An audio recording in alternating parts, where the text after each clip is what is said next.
Bismillahirrahmanirrahim. Assalamualaikum warahmatullahi wabarakatuh. Alhamdulillah wassalatu wassalamu ala rasulillah wa ala alihi wa ashabihi wa mawala amma ba'd. Santir ikhwan dan akhwat rahimakumullah. Alhamdulillah, hingga hari ini Allah Azza wa Jalla masih memberikan kita kenikmatan yang begitu banyak. Nikmat sehat, nikmat kesempatan, dan nikmat yang terbesar di mana kita menapaki jalan yang lurus, jalan yang diridhai oleh Allah Azza wa Jalla dengan nikmat yang terbesar tersebut, yakni nikmat Islam dan iman. Semoga Allah Azza wa Jalla senantiasa menguatkan keimanan kita dan memberikan keistiqomahan kepada kita untuk senantiasa taat kepada Allah Azza wa Jalla dan Rasulnya, dan juga istiqomah dalam mempelajari agamanya, mempelajari Al-Quran dan hadis yang menjadi bekal hidup kita menuju kebahagiaan di dunia dan di akhirat. Amin ya rabbal alamin. Ya khafillah, insyaallah pada hari ini pun kita akan membahas hadis Arba'in An-Nawawiyah, yang insyaallah pada kali ini kita akan membahas hadis Ats-Tsalits wa Tsalasun, hadis yang ke-33. Bismillahirrahmanirrahim.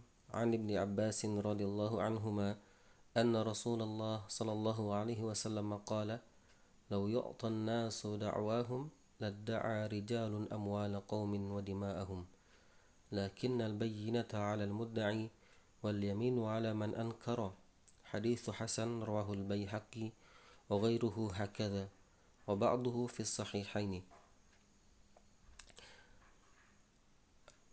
Hadis ini diriwayatkan oleh Ibnu Abbas radhiyallahu anhuma anna Rasulullah sallallahu alaihi wasallam qala, bahwa Rasulullah sallallahu alaihi wasallam bersabda, law yu'tan nasu da'wahum, kalaulah seandainya manusia diberikan da'wahum, setiap apa yang mereka tuntut, dalam artian setiap tuntutan mereka diberi tanpa ada harus penjelasan atau saksi atau bukti, ladda'a rijalun amwala qaumin wa dima'ahum, maka pasti setiap orang akan menuntut amwala qaumin, harta-harta orang lain, harta-harta suatu kaum, wa dima'ahum, dan juga darah-darah mereka. Artinya ketika seseorang bebas menuntut sesuatu kepada orang lain, entah itu memang betul miliknya, haknya, ataupun bukan, maka pasti setiap orang akan berbuat ketika ingin memiliki sesuatu cukup dengan menuntut sesuatu dari orang lain. Maka tentunya ini adalah kerusakan. Lakin al-bayyinah, akan tapi syariat Islam mewajibkan al-bayyinah, yaitu bukti, penjelasan atau saksi, ya. Maknanya banyak, bayyin itu jelas, maksudnya adalah bukti, saksi, penjelasan, alal mudda'i, bagi orang yang menuntut. Ketika dia berani mengatakan bahwa itu adalah haknya, bahwa itu adalah miliknya, maka dia wajib mendatangkan bukti bahwa sesuatu tersebut adalah betul-betul miliknya atau betul-betul haknya. Wal yaminu 'ala man ankara, dan diwajibkan bagi orang mengingkari terhadap tuntutan tersebut adalah untuk melakukan sumpah kepada Allah SWT bahwa tuntutan tersebut tidak benar adanya. Misalnya ketika seseorang mengatakan bahwa mengatakan kepada fulan, ya fulan, itu adalah barang milik saya, maka orang yang mengatakan barang itu milik saya itu wajib mendatangkan bukti bahwa memang benar itu miliknya, maka dia harus mendatangkan bukti. Kemudian si fulan yang tadi yang dikatakan bahwa itu adalah barang miliknya kemudian mengingkari bahwa itu bukan miliknya tapi milik fulan tersebut, maka dia wajib bersumpah bahwa apa yang dituduhkannya bahwa adalah tidak benar. Hadits hasan rahul Baihaqi wa ghairuhu hakadha. Hadis ini statusnya hasan, diriwayatkan oleh Imam Baihaqi dan yang lainnya. Wa ba'duhu, dan sebagiannya fi sahihaini, ada dalam kitab Sahihaini Bukhari dan Muslim. Al-Mufradat, Kita lanjut ke makna mufradat dari hadis ke-33. Bida'wahum atau law yu'tan nasu bida'wahum ya. Law yu'tan nasu da'wahum. Nah, da'wahum di sini maksudnya adalah bimajarradi idda'ihim bi anna lahum haqqan. Hanya sebatas atau hanya sekedar tuntutan bahwa yang dituntutnya adalah haknya tanpa perlu mendatangkan bukti. Al-mudda'i huwa alladzi lahu al-haqq. Sedangkan mudda'i di sini adalah pihak yang menuntut. Alladzi lahu al-haqq, pihak yang menuntut satu hak, yang mengklaim bahwa sesuatu itu adalah miliknya, menuntut ya. Wal mudda'i alaihi, nah yang dituntut. Ada yang menuntut, tentu ada yang dituntut. Atau ada yang dituduh, ada yang menuduh. Gitu. Nah, mudda'i alaihi yang dituduh. Contohnya si A mengatakan kepada si B, wahai si B, itu adalah barang milik saya, bukan milik kamu. Berarti kan si B dituduh menggunakan barang milik A oleh si A. Atau meminta sesuatu dari B untuk mengembalikan kepada A, sehingga A dikatakan menuntut, yang B dituntut. Mudda'i alaihi. Dima'un jam'u dam. Dima ini bentuk kata jama' dari kalimat dam yang artinya darah. Amwalun jam'u malin. Jama' dari kata mal artinya harta. Al-yamin maknanya al-qasamu, sumpah ya. Al-yamin di sini bukan kanan atau kiri, tapi al-yamin di sini adalah maknanya sumpah. Yakhtallu makna yufsidu, itu rusak. Tafadu ma yustafadu min hadis. Faidah-faidah yang bisa diambil, yang dapat kita ambil dari hadis ini adalah ada 5. Al-awwal, innahu la yahkumu li ahadin bi mujarradi da'wahu wa hawahu. Bahwasanya tidak boleh memberikan hukum terhadap seseorang bi mujarradi da'wahum, hanya berdasarkan pengakuannya, tuntutannya, wa hawahu, dan hawa nafsunya. Innahu la yajuzu, yang kedua, innahu la yajuzu al-hukmu illa bima warada bi syara', dan tidak boleh juga menghukumi sesuatu illa bima warada bi syar'i, kecuali menghukumi terhadap sesuatu atau terhadap perkara yang ada di dalam syariat atau yang sudah ditentukan oleh syariah. Wa in ghalaba 'ala dhanni sadaqal mudda'i. Meskipun misalnya orang yang menuntut tadi, orang yang mengklaim tadi memiliki keyakinan yang kuat bahwa dia adalah benar, tapi ketika dia tidak bisa mendatangkan bukti, maka tidak boleh menghukumi berdasarkan keyakinan penuntut tadi bahwa dialah pemilik hak. Ketiga, innal yamin al-mudda'i alaihi idza ankara. Kemudian di hadis ini juga memberikan faedah kepada kita bahwasanya sumpah itu wajib bagi orang yang dituduh kemudian dia mengingkari tuduhannya. Agar benar-benar bahwa tuduhan tersebut tidak benar dituduhkan kepadanya, maka dia wajib mengatakan sumpah atau berkata sumpah kepada Allah Azza wa Jalla. Tentunya sumpah di sini adalah sumpah kepada Allah dan tidak kepada yang lainnya. Wallahi bisa dalam kata wallahi, bisa dalam kata misalnya terjemahnya demi Allah, atau tallahi ballahi, tidak boleh bersumpah dengan selain kepada Allah Azza wa Jalla. Misalnya wal asri, demi masa, gitu kan ya. Yang boleh bersumpah kepada selain Allah tentunya Allah. Sedangkan kita makhluk wajib atau harus bersumpah hanya kepada Allah Azza wa Jalla. Kadang kita demi Allah dan Rasulnya, gitu kan ya. Wallahi wa rasulih, itu tidak boleh. Cukup katakan wallahi.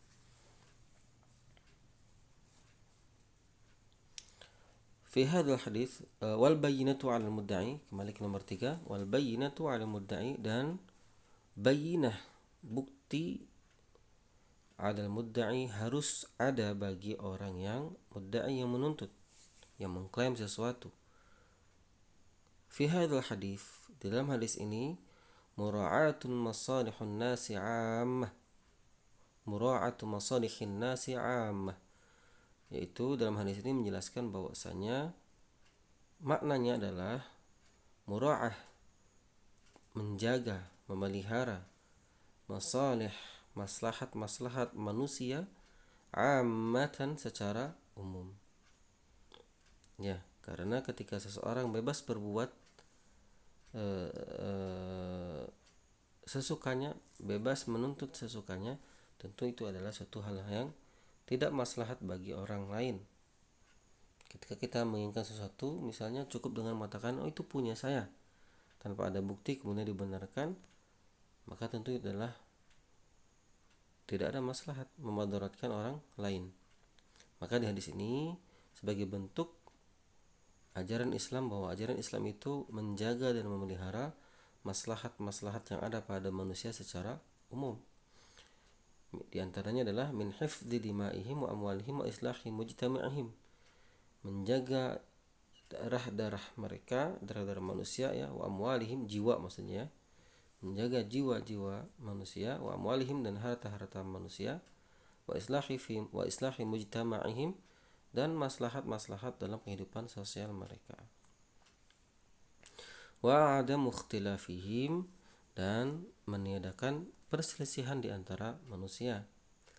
Wastitabul amni fil biladi wal ibadi, dan juga hadis ini mengajarkan bahwa Islam itu adalah syariat-syariatnya istitabul amni fil biladi wal ibad, mengembalikan rasa aman bagi setiap penduduknya.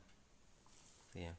Karena ketika seseorang tidak bisa mengambil hak dengan seenaknya, tentu akan merasa aman. Seseorang akan merasa aman dari atau tidak khawatir dari gangguan orang lain terhadap pengakuan-pengakuan yang bukan haknya.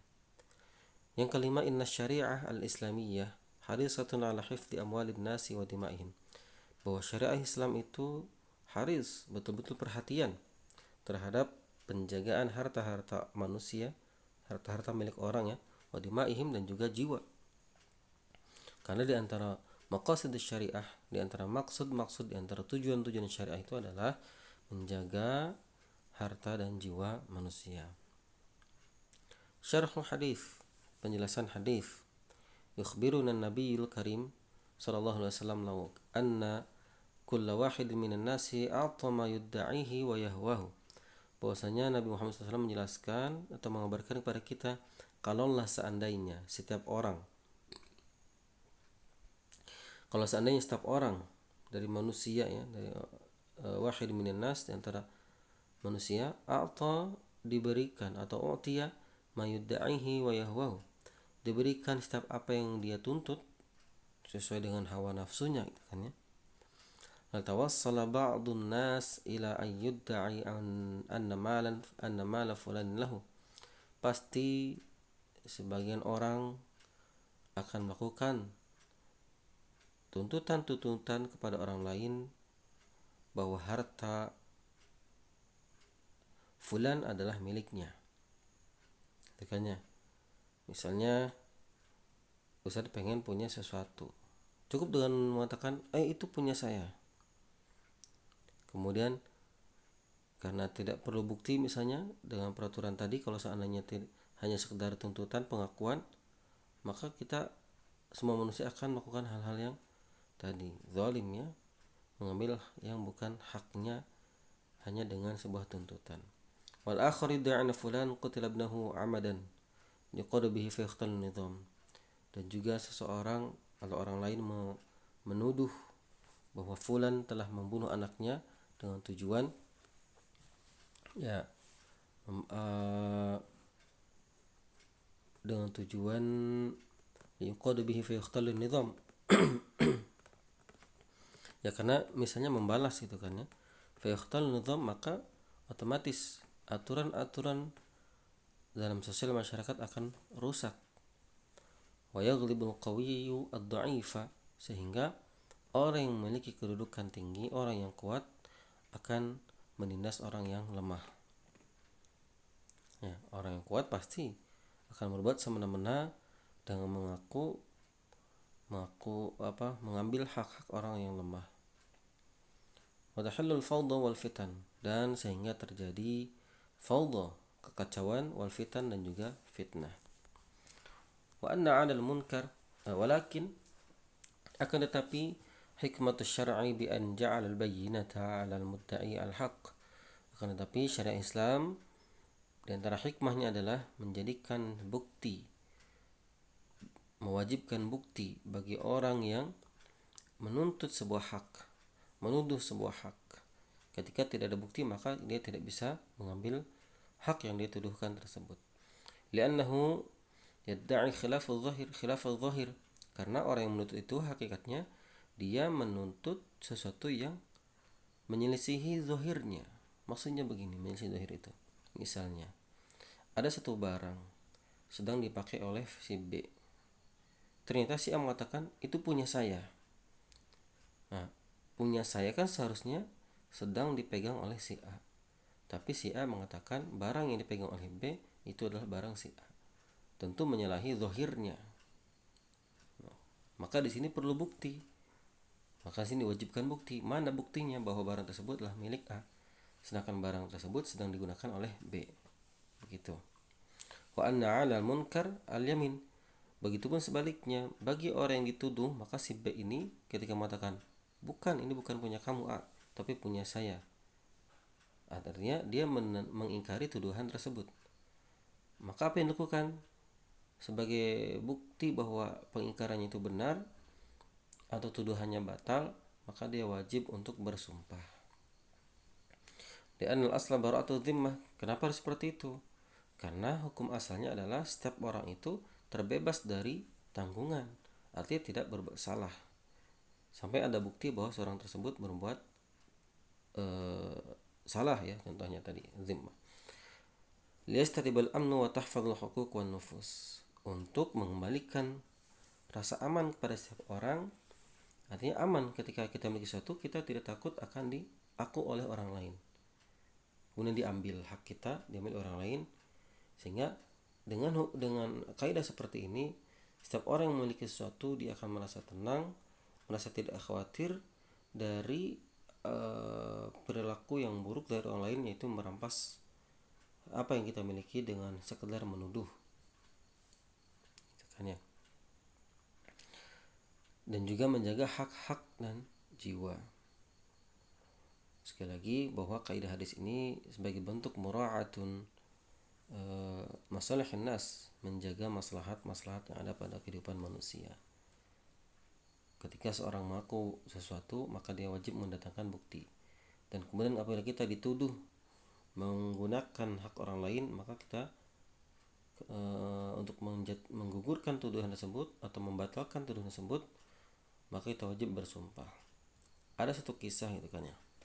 Suatu ketika Ali bin Abi Thalib radhiyallahu anhu, kalau tidak salah, kehilangan jubahnya. Dan yang mencuri jubah ini rupanya orang Yahudi.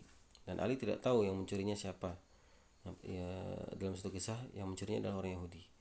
Ketika Ali bin Abi Thalib sebagai khalifah pada saat itu, ya, sebagai khalifah sedang berjalan, ya, keliling itu kan, ya, keliling kampung, ternyata melihat orang Yahudi sedang mengenakan jubah, dan itu diyakini milik Ali bin Abi Thalib. Kemudian Ali bin Abi Thalib mendekati, mengatakan, kamu mencuri jubah saya.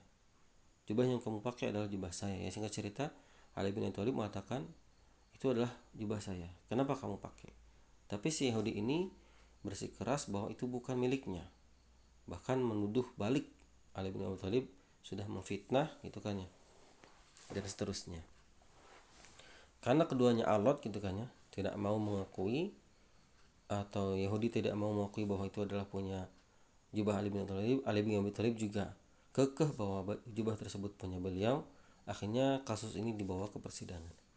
Yang uniknya, ketika datang ke persidangan ternyata banyak kasus di sana, sehingga Ali bin Abi Thalib pun ngantri untuk mendapatkan giliran penyelesaian kasusnya.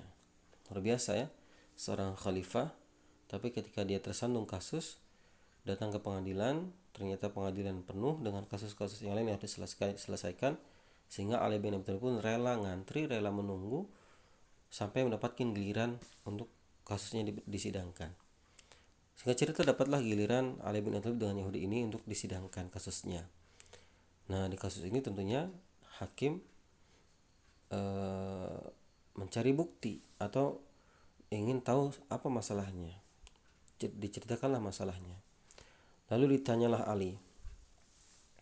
Nah, ini keunikan keduanya juga, Ali bin Abi Thalib sebagai seorang khalifah ternyata di pengadilan dia bersikap seperti rakyat biasa yang sedang dalam persidangan. Tidak duduk di depan, ya duduk di tempat orang yang disidang gitu kan ya.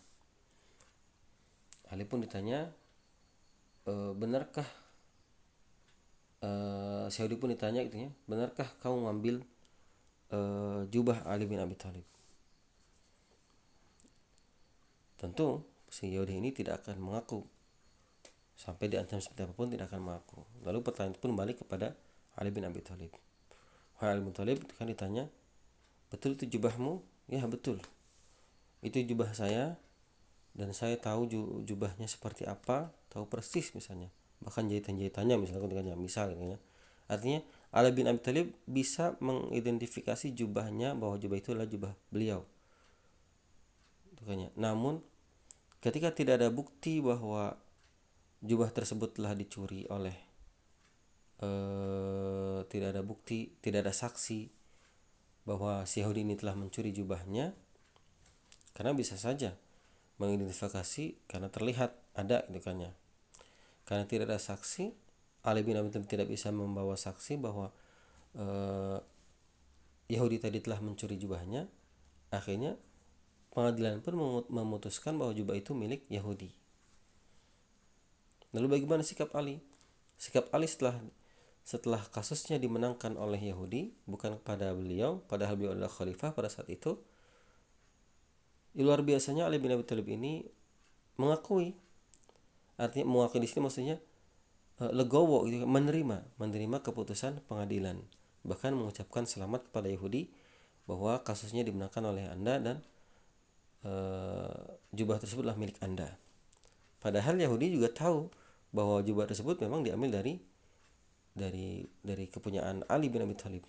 Tapi karena sedang memutuskan bahwa jubah tersebut milik Yahudi, karena Ali bin Abi Thalib tidak memiliki bukti, sehingga kasus pun dimenangkan oleh Yahudi. Nah, itu keunikan berikutnya. Akhirnya Yahudi ini ketika diucapkan selamat bukan senang tapi malah bengong kan. Keanehan yang luar biasa gitu kan. Keanehan pertama ketika kasusnya dibawa ke pengadilan, Ali bin Abi Thalib siap dibawa ke pengadilan. Ketika datang pengadilan ternyata ngantri, Ali bin Abi Thalib ngantri padahal dia khalifah. Ketika dapat gilirannya, dia duduk di tempat seharusnya duduk sebagai orang yang mendapatkan kasus gitu kan ya.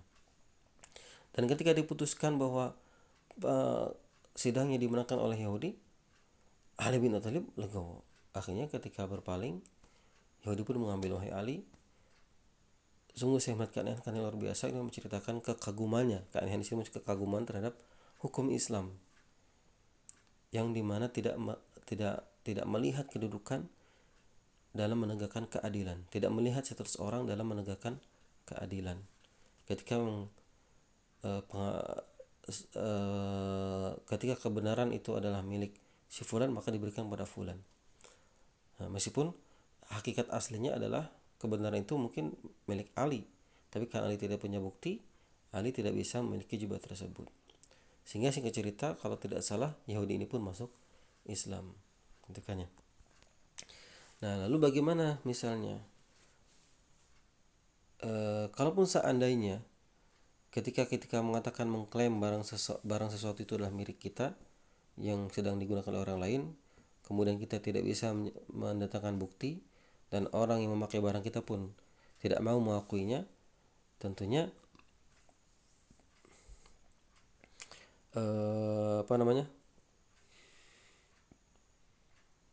tidak berhenti di sana. Artinya tidak selesai kasusnya di sana.